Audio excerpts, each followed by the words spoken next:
Bab ke-23, Berkeley. Sebuah cermin sihir kuno yang dibeli nenek buyut dari seorang wanita Gipsy.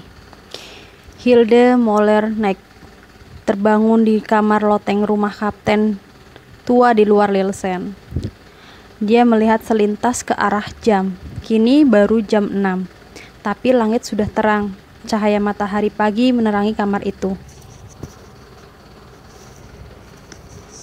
Dia turun dari tempat tidur dan pergi ke jendela. Di tengah jalan, dia berhenti di dekat meja dan menyobek satu halaman kalendernya. Kamis 14 Juni 1990.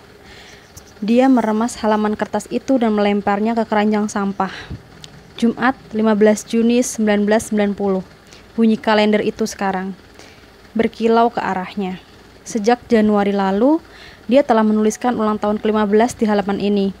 Dia merasa benar-benar istimewa mencapai usia 15 tahun pada tanggal 15. Ini tidak akan pernah terjadi lagi. 15. Bukankah ini hari pertama dalam kehidupannya sebagai seorang dewasa? Dia tidak bisa kembali begitu saja ke tempat tidur. Lagi pula, itu adalah hari terakhir sekolah sebelum liburan musim panas. Murid-murid harus datang ke gereja pada jam 1. Dan lebih-lebih lagi seminggu lagi ayah sudah akan tiba dari Lebanon. Dia telah berjanji akan ada di rumah pada pertengahan musim panas. Hilde berdiri di dekat jendela dan memandang keluar ke arah taman, lalu turun ke dok di belakang rumah perahu merah yang kecil itu. Perahu motor belum dikeluarkan selama musim panas, tapi perahu dayung tua itu telah dikaitkan ke dok. Dia harus ingat untuk mengeluarkan air darinya setelah turun hujan lebat semalam. Ketika dia sedang menatap keluar ke arah teluk kecil, dia ingat saat sebagai seorang gadis kecil berusia 6 tahun, dia menaiki perahu pedayung dan mendayung menuju teluk sendirian. Dia melihat keluar dan hanya itulah yang dapat dilakukannya untuk dapat mencapai tepian air. Basah kuyup. Dia berusaha melangkah menembus pagar belukar yang lebat. Ketika dia berdiri di taman menatap rumah, ibunya berlari mendatanginya. Perahu dan kedua dayung itu dibiarkan mengambang di teluk. Dia masih memimpikan perahu itu kadang-kadang. Hanyut sendiri, dia biarkan hilang. Itu merupakan pengalaman yang memalukan. Tapi itu tidak terlalu subur dan juga tidak terlalu terurus. Taman itu luas dan menjadi milik Hilde. Sebuah pohon apel yang sudah dimakan cuaca dan beberapa semak buah-buahan yang praktis sudah gundul tetapi tetap berdiri merana dihantam badai musim dingin yang hebat. Seluncuran tua berdiri di lapangan rumput antara bebatuan granit dan belukar. Kelihatannya sangat menyedihkan di bawah sinar pagi yang terang. Dan semakin menyedihkan karena bantal-bantalnya sudah dibawa masuk. Ibu mungkin telah bergegas larut malam kemarin dan menyelamatkan bantal-bantal tersebut dari kucuran air hujan. Ada pohon birkin. Di mana-mana di sekeliling taman yang luas itu, separuh melindunginya. Paling tidak dari hujan badai paling buruk yang turun mendadak. Karena adanya pohon-pohon itulah rumah tersebut dinamakan Berkeley. Lebih dari 100 tahun yang lalu. Kakek buyut Hilde telah membangun rumah itu beberapa tahun sebelum penggantian abad ini. Dia adalah seorang kapten di salah satu kapal layar bertiang tinggi. Ada banyak orang yang masih terus menyebut rumah itu rumah sang kapten. Pagi itu, taman masih menampakkan tanda-tanda hujan lebat yang tiba-tiba turun larut malam kemarin. Hilde terbangun beberapa kali akibat gelegar halilintar. Tapi hari ini tidak ada awan di langit. Segala sesuatu terasa segar setelah badai musim panas seperti itu. Cuaca sangat panas dan kering selama beberapa minggu sebelumnya dan ujung dedaunan pohon-pohon birkin telah mulai berubah kuning. Kini seakan-akan seluruh dunia telah dicuci bersih menjadi baru kembali. Tampaknya bahkan masa kanak-kanaknya sendiri terhapus oleh badai itu. Memang sakit benar rasanya ketika kuncup musim semi mengembang. Bukankah ada seorang penyair Swedia yang pernah mengucapkan sesuatu semacam itu? Atau apakah dia seorang Finlandia?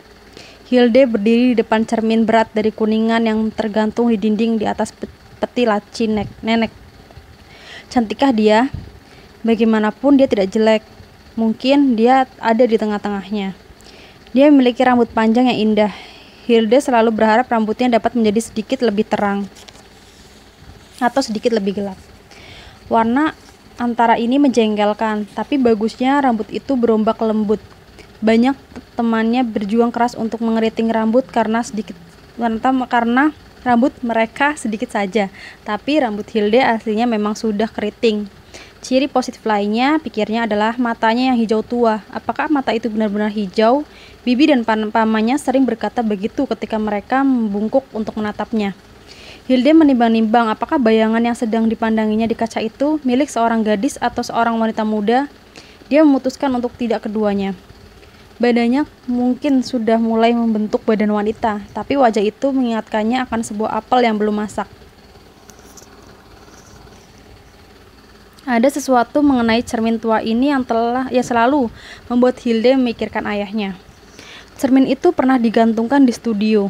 Studio yang terletak di atas rumah perahu adalah gabungan dari perpustakaan, bengkel kerja penulis, dan tempat istirahat ayahnya, Albert, sebagaimana Hilde memanggilnya ketika dia berada di rumah.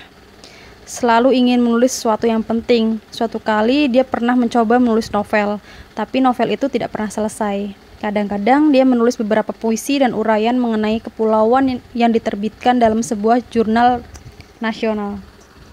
Hilde merasa sangat bangga setiap kali dia melihat nama ayahnya tercetak, Albert Neck. Nama itu mempunyai arti tertentu di Lilsen. Nama kakek buyutnya juga Albert. Cermin. Bertahun-tahun yang lalu ayahnya pernah berkelakar tentang ketidakmampuan seseorang untuk mengedipkan kedua mata pada bayangan sendiri pada saat yang sama. Kecuali di cermin kuningan ini.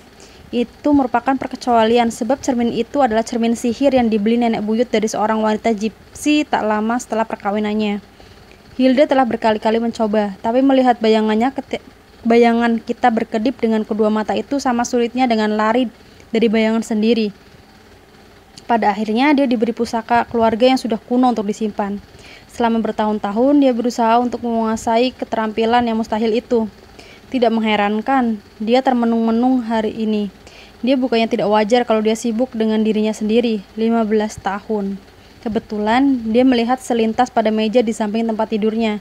Ada sebuah bungkusan besar di sana. Bungkusnya indah berwarna biru dan diikat dengan pita sutra merah.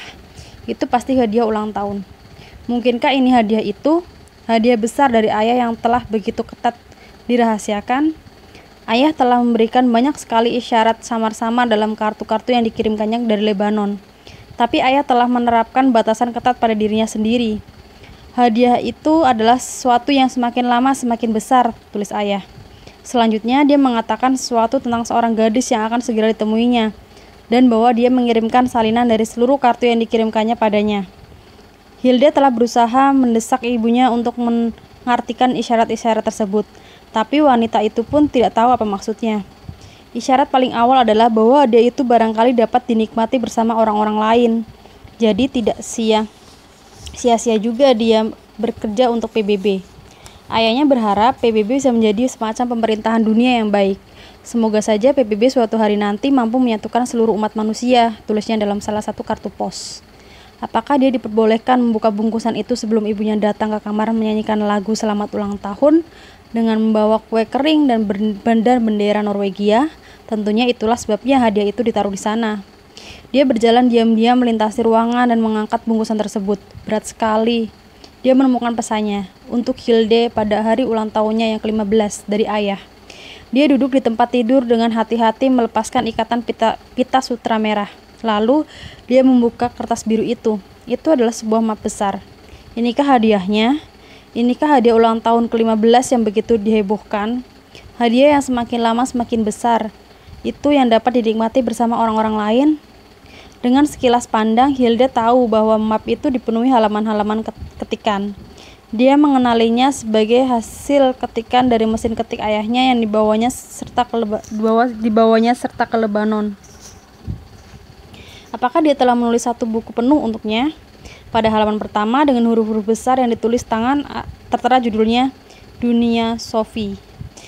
Agak lebih ke bawah di halaman itu ada 2 baris puisi yang diketik.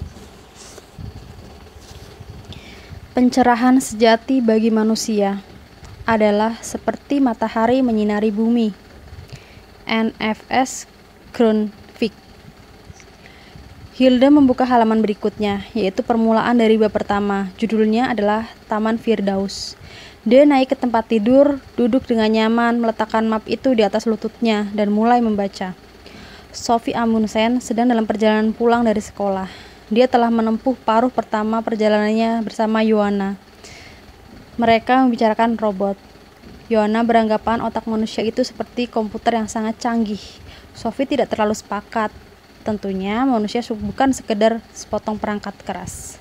Hilde meneruskan membaca, lupa akan semua yang lain, bahkan lupa bahwa saat ini adalah hari ulang tahunnya. Dari waktu ke waktu selintas pikiran menyusup di antara baris-baris yang sedang dibacanya. Apakah ayah telah menulis sebuah buku? Apakah dia akhirnya mulai menggarap novel penting dan menyelesaikannya di Lebanon? Dia telah sering mengeluh bahwa jalannya waktu terasa sangat lambat di bagian dunia itu. Ayah Sophie berada jauh dari rumah pula. Barangkali dialah gadis yang akan dikenal Hilde. Hanya dengan membangkitkan perasaan mendalam bahwa suatu hari orang pasti mati, maka dia dapat menghargai betapa senangnya dia bisa hidup. Dari mana datangnya dunia? Pada suatu titik, sesuatu pasti muncul dari ketiadaan. Tapi apakah itu mungkin? Tidakkah itu sama mustahilnya dengan gagasan bahwa dunia itu selalu ada? Hilde terus membaca dan membaca. Dengan terheran-heran, dia membaca tentang Sophie Amundsen yang menerima sebuah kartu pos dari Lebanon. Hilde Mollerknecht, dengan alamat Sophie Amundsen, 3 Clover Close. Hilde sayang, selamat ulang tahun ke-15, karena aku yakin kamu akan mengerti. Aku ingin memberimu sebuah hadiah yang dapat membantumu berkembang. Maafkan aku telah mengirimkan kartu ini ke alamat Sophie. Itu adalah cara yang paling mudah. Salam sayang dari ayah. Badut itu, Hilde tahu ayahnya memang banyak akal, tapi hari ini dia benar-benar telah mengejutkannya. Bukannya mengingatkan kartu pada bungkusan itu, dia menuliskannya di dalam buku. Tapi kasihan Sophie, dia pasti bingung sekali. Mengapa seorang ayah mengirimkan sebuah kartu ulang tahun ke alamat Sophie, sedangkan sudah jelas sekali bahwa kartu tersebut ditujukan ke tempat lain? Ayah macam apa yang berdaya putrinya sendiri lewat sebuah kartu ulang tahun yang dengan sengaja dikirimkan ke sembarang alamat? Bagaimana mungkin itu merupakan jalan termudah? Dan di atas semua itu, bagaimana diharapkan dapat melacak si Hilde ini? Tidak, bagaimana dia bisa? Hilde membalik beberapa halaman dan mulai membaca bab kedua, Topi Pesulap. Dengan segera dia sampai pada surat panjang yang telah ditulis oleh seorang misterius kepada Sophie. Ketertarikan pada pertanyaan, mengapa kita berada di sini, bukankah ketertarikan sambil lalu seperti mengoleksi perangko? Orang-orang yang mengajukan pertanyaan semacam itu ikut serta dalam suatu perdebatan yang telah berlangsung selama manusia hidup di atas planet ini. Sophie benar-benar kecapean, begitu pula Hilde. Ayah bukan hanya telah menulis sebuah buku untuk hari ulang tahunnya yang ke-15, dia menulis sebuah buku yang aneh dan mengagumkan. Ringkasnya, seekor kelinci ditarik keluar dari topi pesulap. Karena ia adalah kelinci yang amat sangat besar, tipuannya perlu dipelajari selama ribuan tahun. Semua makhluk dilahirkan di ujung setiap lembar bulu kelinci yang lembut. Mereka berada dalam posisi untuk mempertanyakan kemustahilan tipuan itu. Namun, ketika mereka bertambah umur, mereka sibuk menyelusup semakin dalam ke balik buku-buku itu dan disitulah mereka tinggal. Sophie bukan satu-satunya orang yang merasa dia telah sampai pada titik di mana dia menemukan dirinya sendiri berada di tempat yang nyaman di balik bulu kelinci itu. Hari ini adalah hari ulang tahun Hilde yang ke-15, dan dia mempunyai perasaan bahwa sudah tiba waktunya untuk memutuskan jalan mana yang akan dipilih untuk dilaluinya. Dia membaca tentang para filosof alam Yunani. Hilde tahu bahwa ayahnya tertarik pada filsafat. Dia telah menulis sebuah artikel di koran dan mengusulkan agar filsafat dijadikan mata pelajaran sekolah reguler. Judul artikel itu adalah Mengapa Filsafat Harus Menjadi Bagian Kurikulum Sekolah. Dia bahkan telah mengangkat masalah itu pada suatu pertemuan guru, orang tua di kelas Hilde. Hilde merasa hal itu sungguh memalukan. Dia melihat jam, kini jam 7:30. Mungkin setengah jam lagi ibunya akan datang dengan nampan sarapan, syukurlah. Sebab saat ini dia sedang keasyikan dengan Sophie dan seluruh pertanyaan filosofis itu. Dia membaca bab berjudul Demokritus. Pertama-tama, Sophie mendapatkan pertanyaan untuk dipikirkan. Mengapa Lego merupakan permainan paling cerdik di dunia? Lalu dia menemukan sebuah amplop coklat besar di kotak suratnya. Demokritus setuju dengan para pendahulunya bahwa perubahan-perubahan alam tidak mungkin disebabkan oleh segala sesuatu sesungguhnya berubah. Oleh karena itu, dia beranggapan bahwa segala sesuatu dibuat dari balok-balok tak terlihat yang sangat kecil yang masing-masing kekal dan abadi. Demokritus menamakan unit-unit terkecil ini atom. Hilde merasa marah ketika Sophie menemukan selendang sutra merah di bawah tempat tidurnya. Jadi di sanalah benda itu. Tapi bagaimana sebuah selendang dapat hilang begitu saja ke dalam sebuah cerita? Itu pasti berada di suatu tempat. Bab mengenai Socrates dimulai dengan Sophie membaca sesuatu tentang batalion di PBB Norwegia di Lebanon dari koran. Khas ayah, dia begitu prihatin karena seorang-orang di Norwegia tidak cukup tertarik pada tugas penjaga perdamaian yang dijalankan oleh pasukan PBB. Jika tidak ada yang tertarik, pastilah Sophie juga. Dengan cara itu, dia dapat menuliskannya ke dalam cerita dan mendapat perhatian dari media.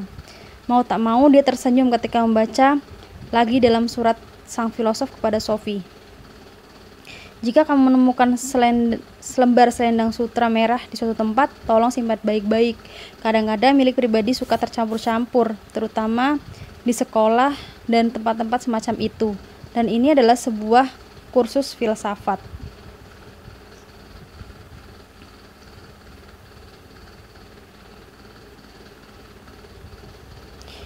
Hilde mendengar langkah kaki ibunya di tangga.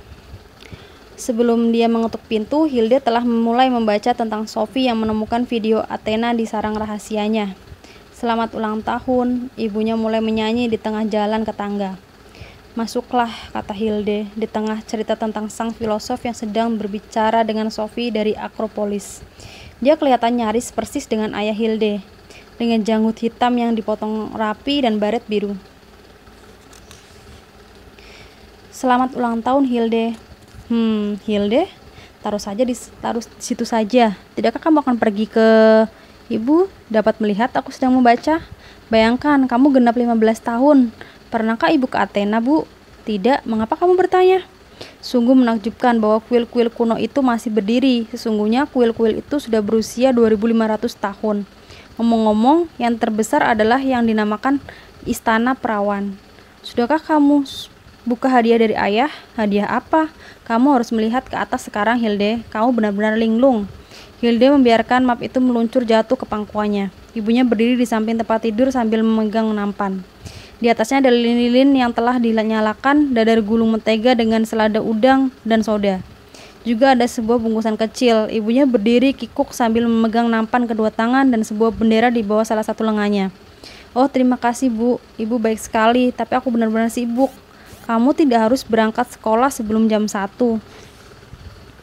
Baru sekaranglah Hilde ingat di mana dia berada dan ibunya meletakkan nampan di atas meja di samping tempat tidur. Maaf, Bu, aku benar-benar terhanyut di sini. Memangnya ayah menulis apa, Hilde? Aku sama bingungnya dengan kamu. Sulit mendapatkan penjelasan yang masuk akal darinya selama beberapa bulan belakangan ini. Karena beberapa alasan, Hilde merasa malu. Oh, ini hanya sebuah cerita. Cerita? Ya, cerita, sejarah filsafat atau semacam itu. Tidakkah kamu akan membuka kado dariku? Hilde tidak ingin bersifat kurang ajar, maka dia segera membuka hadiah dari ibunya, yaitu sebuah gelang emas. Indah sekali, Bu, terima kasih banyak. Hilde bangkit dari tempat tidur dan memeluk ibunya. Mereka duduk berbincang-bincang sebentar, lalu Hilde berkata, aku harus kembali membaca buku itu, Bu. Saat ini dia sedang berdiri di puncak Akropolis. Siapa itu? Aku tidak tahu, tidak juga Sophie. Inilah masalahnya. Nah, aku harus pergi bekerja. Jangan lupa untuk makan sesuatu. Bajumu ada di gantungan di bawah. Akhirnya ibunya berlalu menuruni tangga. Begitu pula guru filsafat Sophie. Dia menuruni undak-undakan di Akropolis dan berdiri di atas bebatuan Areopagos sebelum muncul lagi tak lama kemudian di alun-alun kuno Athena. Hilde gemetar ketika bangunan-bangunan kuno itu tiba-tiba bangkit dari runtuhan. Salah satu gagasan kesayangan ayahnya adalah mendorong seluruh negara di Perserikatan Bangsa-Bangsa untuk bekerja sama membangun kembali tiruan yang persis sama dengan alun-alun Athena. Tempat itu akan menjadi forum diskusi filsafat dan juga pembicaraan perlucutan senjata. Dia merasa bahwa proyek raksasa semacam itu akan dapat melahirkan persatuan dunia. Bagaimanapun kita telah berhasil membangun pengeboran minyak dan menerbangkan roket sampai ke bulan. Hilde membaca tentang Plato.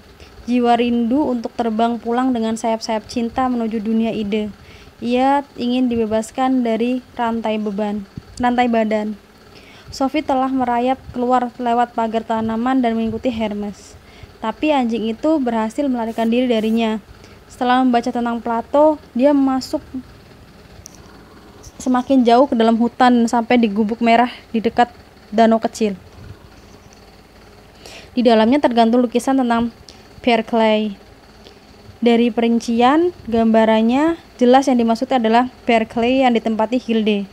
Tapi di situ terdapat sebuah potret seorang pria bernama Pierre Clay. Betapa anehnya. Hilde meletakkan mat yang berat itu di atas tempat tidurnya dan berjalan ke rak buku dan mencari-carinya di dalam ensiklopedi 3 jilid yang diberikan padanya pada hari ulang tahunnya yang ke-14. Ini dia, Berkeley George, 1685 sampai 1753, filosof Inggris, uskup dari Cloyne, menyangkal keberadaan dunia material di luar pikiran manusia. Persepsi-persepsi indera kita berasal dari Tuhan. Karya utama, A Treatise Concerning the Principle of Human Knowledge, 1710. Ya, itu jelas aneh. Hilde berdiri sambil berpikir-pikir selama beberapa detik sebelum kembali ke tempat tidur dan mengambil map itu lagi. Memang ayahnya lah yang telah menggantungkan kedua lukisan itu di dinding. Mungkinkah ada hubungan lain selain kesamaan nama? Berkeley adalah seorang filosof yang menyangkal keberadaan dunia material di luar pikiran manusia. Itu jelas sangat aneh. Orang harus mengakui itu, tapi tidak mudah pula untuk membuktikan kekeliruan pernyataan itu. Mengenai Sophie itu cocok sekali. Bagaimanapun ayah Hilde lah yang bertanggung jawab atas persepsi indranya. Ya, dia akan tahu lebih banyak jika dia terus membaca. Hilde mendongak dari mapnya dan tersenyum ketika dia sampai pada cerita di mana Sophie menemukan bayangan seorang gadis yang berkedip dengan kedua matanya. Seakan-akan gadis lain itu berkedip pada Sophie untuk mengatakan, "Aku dapat melihatmu, Sophie. Aku di sini." Di sisi lain, Sophie menemukan dompet hijau di gubuk itu pula dengan uang dan segalanya. Bagaimana benda itu bisa sampai di sana? Tidak masuk akal. Selama 1 atau 2 detik, Hilda benar-benar merasa yakin bahwa Sophie telah menemukannya. Tapi kemudian dia berusaha untuk membayangkan bagaimana segala sesuatunya tampak di mata Sophie.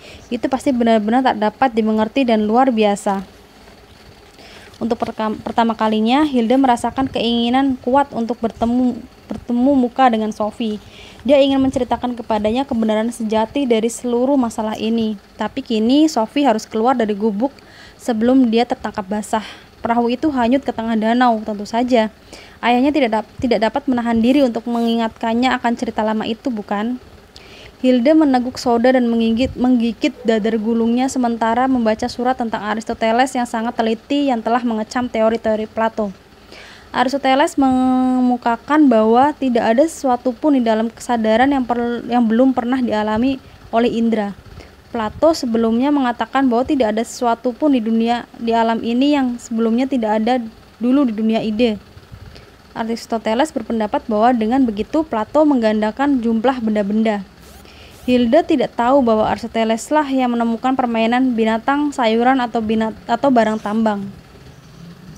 Aristoteles ingin melakukan pembersihan besar-besaran dalam kamar alam. Dia ingin membuktikan bahwa segala sesuatu di alam termasuk dalam kategori dan subkategori yang berbeda-beda. Ketika dia membaca tentang pandangan Aristoteles terhadap kaum wanita, dia merasa sangat jengkel dan kecewa. Bayangkan seorang filosof yang begitu cemerlang tapi sekaligus juga sangat tolol. Aristoteles telah mengilhami Sophie untuk membersihkan kamarnya sendiri. Dan di sana, bersama dengan semua barang lainnya, dia menemukan sebuah kaos kaki putih yang hilang dari lemari dinding Hilda yang sebulan lalu. Sophie memasukkan semua kertas yang telah didapatkannya dari Alberto ke dalam sebuah penjilid cincin. Semuanya ada 50 halaman. Di pihak Hilda dia telah sampai pada 124. Tapi itu karena dia juga mendapatkan penjelasan tentang Sophie di awal cerita mengenai surat-surat yang diterimanya dari Alberto Knox. Bab selanjutnya diberi judul Hellenisme. Pertama-tama, Sophie menemukan sebuah kartu pos dengan gambar Jeep PBB. Kartu itu dicap Batalion PBB 15 Juni, salah satu dari kartu-kartu untuk Hilde yang telah dimasukkan ayahnya ke dalam cerita dan bukannya dikirimkan lewat pos. Hilde sayang, kukira kamu masih merayakan ulang tahunmu yang ke-15. Atau apakah sekarang sudah lewat sehari? Bagaimanapun, hadiah-hadiah untukmu takkan berubah. Hadiah itu akan awet seumur hidup. Tapi aku ingin mengucapkan selamat ulang tahun sekali lagi. Barangkali kamu mengerti sekarang mengapa aku mengirimkan kartu-kartu itu kepada Sophie. Aku yakin dia akan menyampaikannya padamu. Ibu bilang kamu kehilangan dompetmu. Kamu mungkin akan bisa mendapatkan kembali kartu pelajarmu sebelum sekolah tutup untuk liburan musim panas. Sayang selalu dari ayah. Lumayan, itu membuatnya lebih kaya 150 kron. Barangkali ayah menyangka bahwa sebuah hadiah buatan sendiri saja tidak cukup. Jadi ternyata tanggal 15 Juni adalah hari ulang tahun Sophie juga. Tapi kalender Sophie hanya sampai pada pertengahan Mei.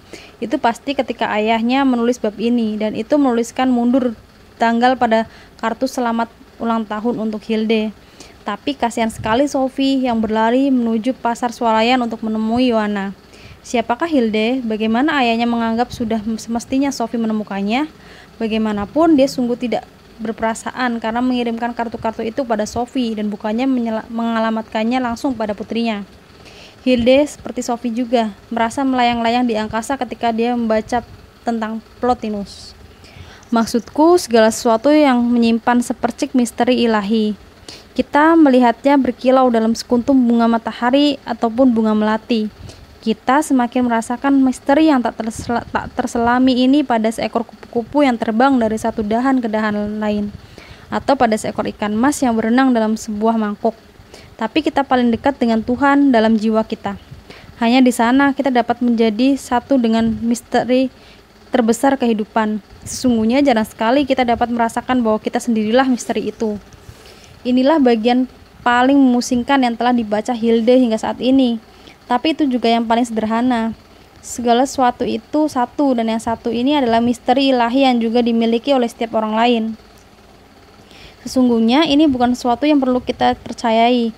Itu memang demikian, pikir Hilde. Tapi setiap orang dapat menafsirkan apa yang mereka suka menyangkut kata ilahi. Dengan cepat dia beralih ke bab berikutnya. Sophie dan Joanna pergi berkemah pada malam hari sebelum hari nasional tanggal 17 Mei. Mereka berusaha masuk ke gubuk sang mayor. Hilde belum banyak membaca halaman-halaman itu ketika dia menyingkirkan selimut dengan marah dan mulai berjalan naik turun tangga dengan menggenggam map itu di tangannya. Jelas ini adalah tipuan paling kurang ajar yang pernah didengarnya. Dalam gubuk kecil di tengah hutan itu, ayahnya membiarkan kedua gadis itu menemukan salinan-salinan dari semua kartu yang telah dikirimkannya kepada Hilde dalam 2 minggu pertama bulan Mei. Dan salinan-salinan itu sungguh nyata. Hilde telah membaca kata-kata yang persis sama itu berulang-ulang. Dia ingat setiap patah kata. Hilde sayang, aku sekarang hampir meledak karena rahasia yang kusimpan untuk ulang tahunmu sehingga aku harus menahan diriku beberapa kali sehari agar tidak menelpon ke rumah dan membocorkan rencana. Rahasia ini terus tumbuh dan seperti kamu tahu, jika sesuatu bertambah besar dan semakin besar, akan sulit sekali untuk menyimpannya sendiri. Sophie mendapatkan pelajaran baru dari Alberto, yaitu mengenai bahasa Yahudi dan Yunani, serta kedua budayaan besar itu. Hilde senang sekali memperoleh pemandangan umum yang luas tentang sejarah ini. Dia tidak pernah mempelajari hal semacam ini di sekolah. Mereka hanya memberi kita perincian dan perincian lagi. Kini dia dapat melihat Yesus dengan pandangan yang sama sekali baru. Dia senang kutipan dari Job, barang siapa tidak dapat belajar dari masa 3000 tahun, berarti dia dapat memanfaatkan akalnya. Bab berikutnya dimulai dengan sebuah kartu yang memukul jendela dapur Sophie. Itu adalah kartu ulang tahun yang baru untuk Hilde, tentu saja. Hilde sayang, aku tidak tahu apakah sekarang masih hari ulang tahunmu ketika kamu membaca kartu ini. Kuharap begitu, atau setidak-tidaknya belum terlalu banyak hari yang telah terlewat. Seminggu 2 minggu bagi Sophie tidak harus berarti selamat itu bagi kita. Aku akan pulang pada pertengahan musim panas agar kita dapat duduk bersama selama berjam-jam di peluncur memandang ke laut lepas, Hilde. Banyak sekali yang akan kita bicarakan. Lalu Alberto menelpon Sophie, dan inilah pertama kalinya dia mendengar suaranya. Anda membuatnya kedengaran seperti perang. Aku lebih suka menyebutnya pertempuran kehendak. Kita harus menarik perhatian Hilde dan menariknya ke pihak kita sebelum ayahnya pulang ke Lilsen. Dan kemudian Sophie bertemu dengan Alberto Knox yang menyamar sebagai seorang biarawan abad pertengahan di gereja batu dari abad ke-12. Oh tidak, gereja. Hilde melihat jam 1:15. Dia terlalu lupa waktu. Mungkin tidak terlalu menjadi soal kalau dia bolos sekolah di hari ulang tahunnya. Tapi itu berarti teman-teman sekelasnya tidak dapat merayakannya bersamanya. Oh iya, masih banyak teman lain yang akan mendoakan kebahagiaannya. Segera dia mendapati dirinya menerima khutbah panjang. Alberto tidak menghadapi kesulitan menghayati peranan sebagai seorang biarawan abad pertengahan. Ketika dia membaca tentang bagaimana Sofia menampakkan diri di hadapan Hildegard dalam suatu penampakan, sekali lagi dia mencari-cari di ensiklopedi. Tapi kali ini dia tidak menemukan apa-apa tentang kedua wanita itu. Khas sekali. Begitu masalahnya menyangkut kaum wanita atau sesuatu yang ada kaitannya dengan kaum wanita, ensiklopedi hampir sama informasinya dengan sebuah kawah di bulan. Apakah seluruh karya itu disensor oleh Perhimpunan bagi Perlindungan Kaum Pria? Hildegard dari Bingen adalah seorang pengkhotbah, penulis dokter, ahli botani, dan ahli ilmu alam. Barangkali dialah contoh dari kenyataan bahwa kaum wanita seringkali lebih praktis, bahkan lebih ilmiah di abad pertengahan. Tapi tidak ada sepatah kata pun tentangnya di dalam ensiklopedi. Betapa memalukan. Hilde tidak pernah mengetahui bahwa Tuhan mempunyai sisi kewanitaan atau watak keibuan. Namanya adalah Sophia, jelas, tapi namanya pun tidak tercatat dalam sejarah. Yang paling dekat dapat ditemukannya di ensiklopedi adalah entry mengenai gereja Santa Sofia di Konstantinopel, kini Istanbul, yang dinamai Hagia Sophia, yang berarti kebijaksanaan suci. Tapi tidak ada sesuatu pun mengenainya dan menunjukkan sifat perempuan. Itu sensor namanya, bukan? Bagaimanapun memang benar bahwa Sophia telah menampakkan dirinya di hadapan Hilde. Dia membayangkan seorang gadis berambut lurus. Ketika Sophie tiba di rumah setelah melewatkan sebagian waktu paginya di gereja St. Mary, dia berdiri di depan cermin kuningan yang dibawanya pulang dari gubuk di tengah hutan. Dia mengamati garis-garis tajam wajahnya sendiri yang pucat dan dibingkai dengan rambutnya yang menyebalkan itu yang tidak bisa mengikuti gaya manapun kecuali gaya alamiah. Tapi di belakang wajah itu ada bayangan seorang gadis lain. Tiba-tiba gadis lain itu mulai mengedipkan kedua matanya dengan cepat, seakan-akan untuk memberi tanda bahwa dia benar-benar ada di sana. Bayangan itu hanya muncul beberapa kali lalu lenyap. Sudah berapa kali Hilda berdiri di depan cermin seperti itu, seakan-akan dia sedang mencari-cari seorang di balik kaca tersebut. Tapi bagaimana ayahnya dapat mengetahui hal itu? Bukankah itu juga wanita berambut gelap yang telah dicari-carinya? Nenek buyut telah membelinya dari seorang wanita Gypsy, bukan? Hilda merasa kedua tangannya gemetar ketika sedang memegang buku itu. Dia mempunyai perasaan bahwa Sophie benar-benar ada di suatu tempat di sisi lain. Kini Sophie bermimpi tentang Hilde dan Berkeley. Hilde tidak dapat melihat atau mendengarnya, tapi kemudian Sophie menemukan salib emas Hilde di atas dok. Dan salib itu dengan inisialnya, nama Hilde, dan semua tanda yang lain ditemukan di tempat tidur Sophie ketika dia bangun setelah mimpinya itu. Hilda memaksa dirinya untuk berpikir keras. Tentunya dia juga tidak kehilangan salibnya. Dia pergi ke lemarinya dan mengeluarkan kotak perhiasan. Salib itu yang diterimanya sebagai hadiah pembaptisan dari neneknya tidak ada di sana. Dia benar-benar telah kehilangannya. Baiklah, tapi bagaimana ayahnya dapat mengetahuinya padahal dia sendiri tidak tahu? Dan ada lagi yang lain. Sophie jelas bermimpi bahwa ayah Hilde pulang dari Lebanon, tapi itu masih seminggu yang lalu sebelum hal itu terjadi. Apakah impian Sophie merupakan ramalan? Apakah yang dimaksudkan ayahnya bahwa ketika dia pulang, Sophie entah bagaimana ada di sana? Ayah telah menulis bahwa Hilde akan mendapatkan seorang teman baru. Dalam suatu penampakan sesaat yang jelas, Hilde tahu bahwa Sophie itu lebih dari sekedar kertas dan tinta. dia benar-benar ada.